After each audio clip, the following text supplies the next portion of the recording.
Marcus Chen had exactly $3.75 in his wallet. $3.75? A single bus ticket, and the crushing weight of knowing he couldn't afford both.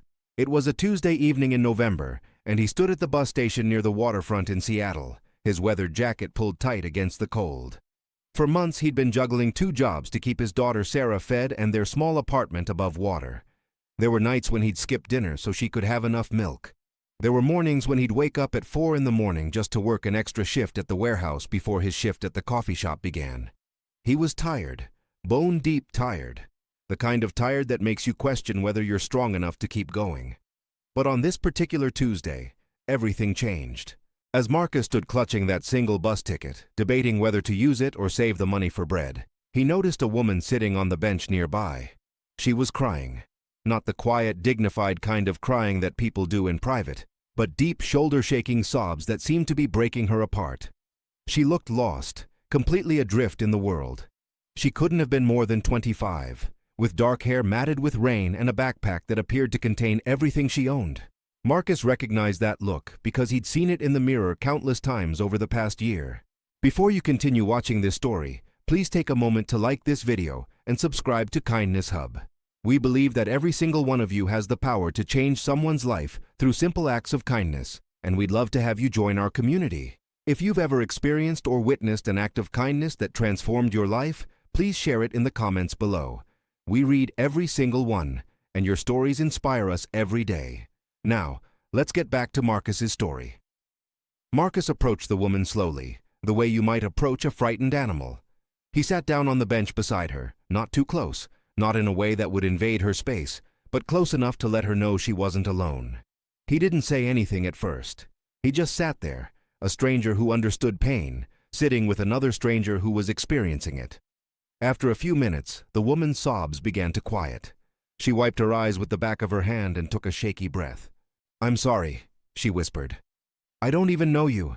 I shouldn't be falling apart in front of a stranger." Marcus smiled gently. "Everyone needs someone to fall apart with sometimes," he said. "My name is Marcus. Would it help to talk about it?" The woman looked at him for a long moment, as if she were trying to determine whether she could trust him. Something in his eyes must have reassured her, because she slowly began to speak. Her name was Jennifer, and she was in the middle of one of the most difficult periods of her life. She'd left home 3 months ago after her parents gave her an ultimatum: give up her dream of becoming an artist or leave. She'd loved them, but she also loved herself, and she wasn't willing to give up who she was. So she'd chosen to leave. She'd been living in a women's shelter, working part-time at a diner while trying to build a career as a freelance graphic designer. It was slow going, and the money was barely enough to eat, let alone pay for the deposits that landlords required. Tonight, she'd gone to the diner to pick up her paycheck, only to learn that the owner had skipped town and taken all the employee payments with him. Weeks of her labor, gone. She had 93 cents in her pocket, and no idea how she was going to eat or get to the job interview she had tomorrow across town. The shelter wasn't far from here, but she'd been walking around for hours, just trying to figure out how everything had gone so wrong. Marcus listened to every word, feeling the weight of her story settle into his chest. He understood desperation. He understood the feeling of being trapped between impossible choices. He understood what it felt like to be completely alone, even when you were surrounded by people. When Jennifer finished speaking, Marcus didn't offer empty platitudes or tell her that everything would work out. Instead, he looked at the bus ticket in his hand. He'd been holding it the entire time Jennifer was talking, his thumb rubbing against the worn paper. He knew exactly what taking the bus home would mean. It would mean arriving late to pick up Sarah from Mrs. Patterson's house, the elderly neighbor who watched her after school. Mrs. Patterson had been nothing but generous, never asking for payment, treating Sarah like a granddaughter. But she had her limits, and Marcus knew that arriving more than an hour late would strain her kindness. He'd have to walk home instead, which would take him through dark streets, past places he tried to avoid, adding at least 40 minutes to his journey. Tomorrow morning would come early, and he'd be even more exhausted. But as he looked at Jennifer, soaking wet and terrified, he knew what he had to do. "I want to help you," Marcus said quietly. "I'm going to give you this bus ticket. You can use it to get to your interview tomorrow. Take the 6 a.m. bus from here, and it'll get you across town by 7. That gives you plenty of time."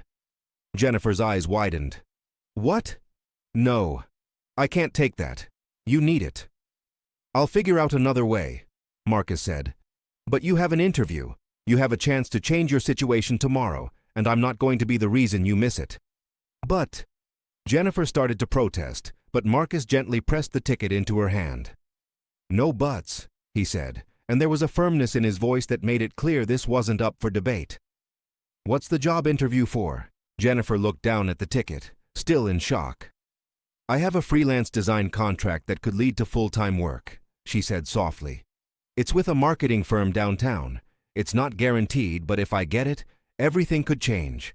I could finally afford my own apartment. I could actually start my career." Marcus nodded. "Then you need this ticket more than I do, and you're going to nail that interview." The kindness was so sudden, so unexpected, that Jennifer began to cry again. But this time, the tears were different. They were tears of gratitude, of hope, of relief. She asked Marcus for his phone number, for his address, anything so she could repay him someday. Marcus shook his head. "You don't owe me anything," he said. "Just promise me that when you're in a position to help someone else, you will. That's all I ask." They sat together on that bench for another hour, talking about life and dreams and the small choices that shape our futures. Marcus told Jennifer about Sarah, about the single mother who'd raised him and taught him that kindness wasn't a luxury for those with extra to give. It was a responsibility for everyone. Jennifer told Marcus about her art, about the way color and design could make people feel something deep in their souls. By the time Jennifer had to leave to get back to the shelter, something had shifted between them. They weren't strangers anymore. They were two people who'd crossed paths at exactly the right moment and recognized something of themselves in each other. Marcus walked home that night in the cold November rain. The journey took him 53 minutes instead of 13. His feet were soaked, and by the time he reached Mrs. Patterson's house, he was shivering. He apologized profusely, trying to explain what happened, but Mrs. Patterson just shook her head and ushered him inside. She'd already fed Sarah and helped her with her homework. Sarah was in the living room, drawing pictures with colored pencils, and when she saw her dad, her entire face lit up. That light, that pure joy at seeing him, made every uncomfortable moment worth it. Over the next week, Marcus thought about Jennifer often. He wondered if she'd made it to her interview. He wondered if she'd been okay. He didn't have her number, didn't know where she lived beyond the vague reference to a women's shelter somewhere across town.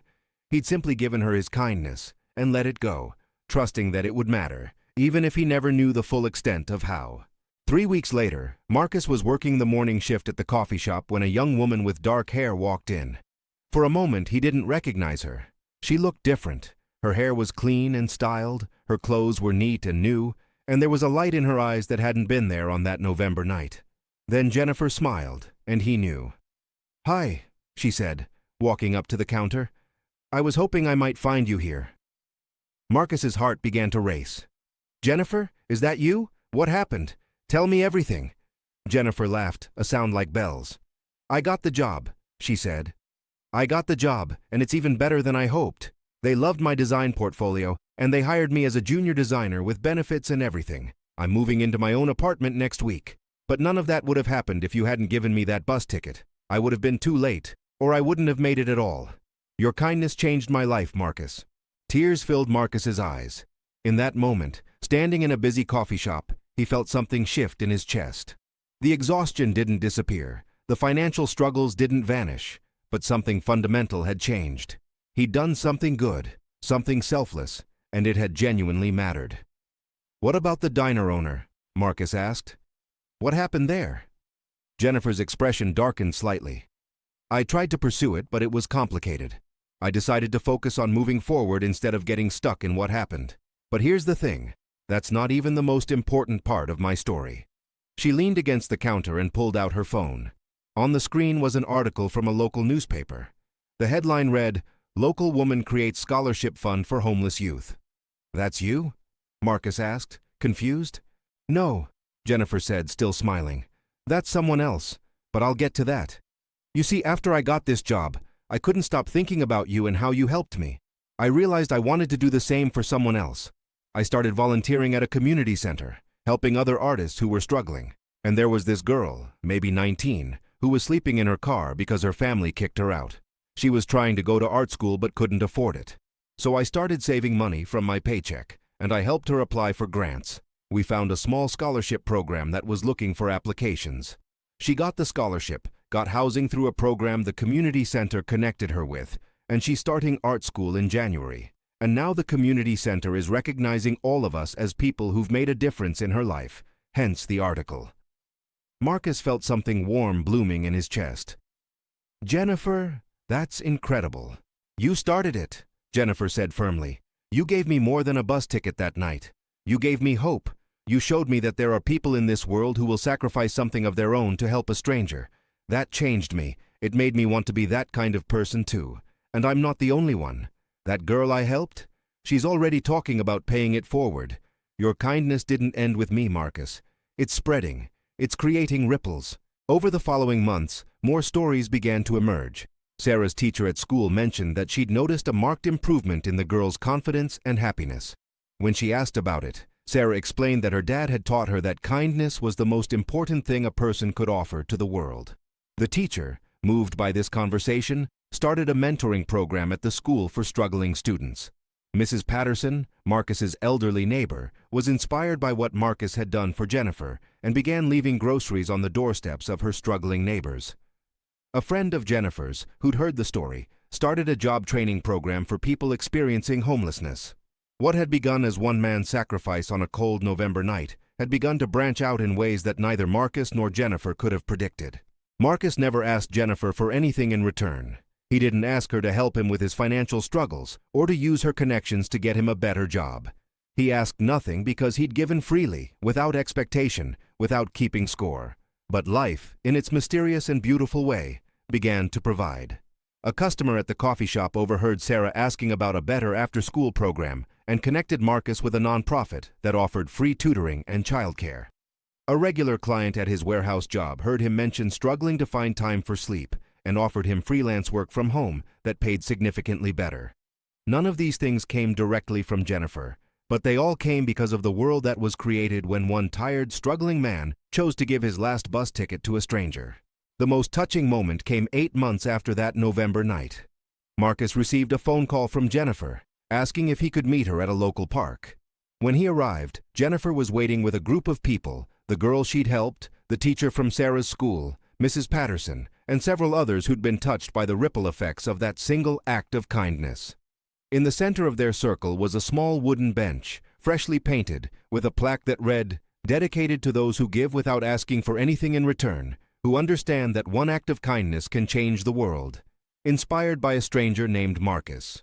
Marcus stood in front of that bench and wept, not from sadness, but from the overwhelming realization that his choice that night had mattered so much more than he could have possibly imagined. He'd been so focused on his own struggles, his own desperate situation, that he'd never considered how much his kindness would grow, transform, and bless others. Jennifer put her arm around him. "You showed me that we're all connected," she said. "That my struggle isn't separate from yours, and yours isn't separate from that girl's, and none of them are separate from the struggles of the person sitting on the bench next to us. When you chose to see me that night, when you chose to help me, even though you had nothing extra to give, you showed me what it means to be truly human. You showed me that kindness isn't about having abundance. It's about recognizing that every single person is valuable and worth sacrificing for." As the years went on, Marcus watched his daughter grow into a young woman who understood the power of compassion. He watched as the job opportunities that came from his circle continued to expand his own possibilities. He and Jennifer became lifelong friends, and together they started a nonprofit organization dedicated to helping single parents and vulnerable youth in their community. They called it the Bus Ticket Project, and its mission was simple: to give people a second chance when they had nowhere else to turn. But here's what Marcus realized through all of this.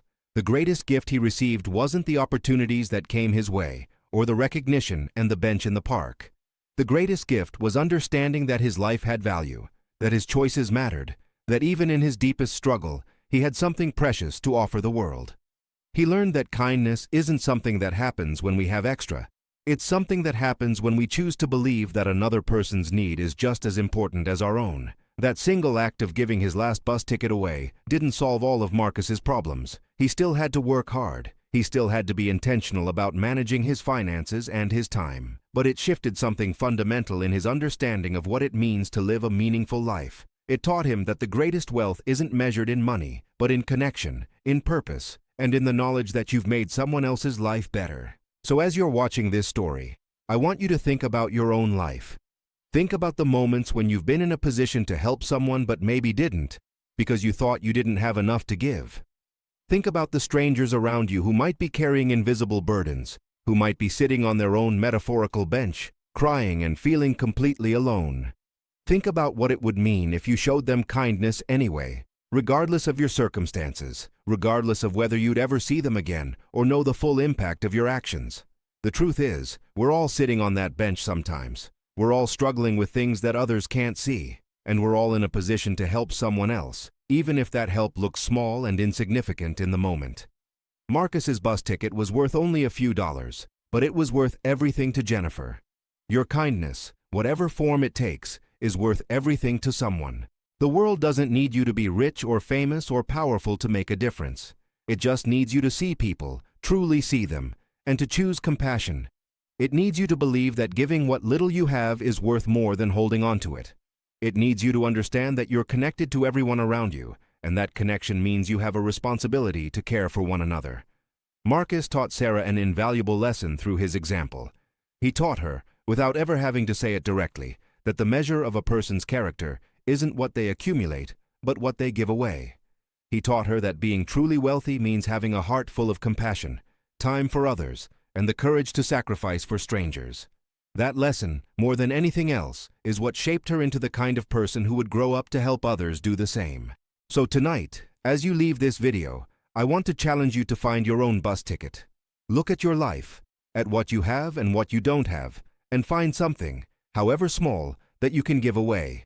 It might be your time. It might be a meal.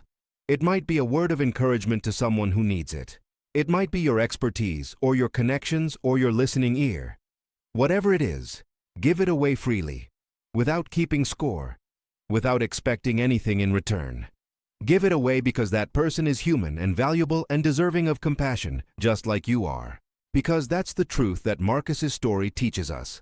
Kindness isn't a luxury. It's not something we do when we have everything figured out and our own needs are perfectly met. It's something we do because we understand that we're all in this together, and the only way out is to take care of each other. When we do that, when we choose kindness even in our own struggles, we don't just change one life. We create ripples that spread far beyond anything we could imagine. We become part of something bigger than ourselves. We become part of a movement of human connection and compassion that has the power to transform the world.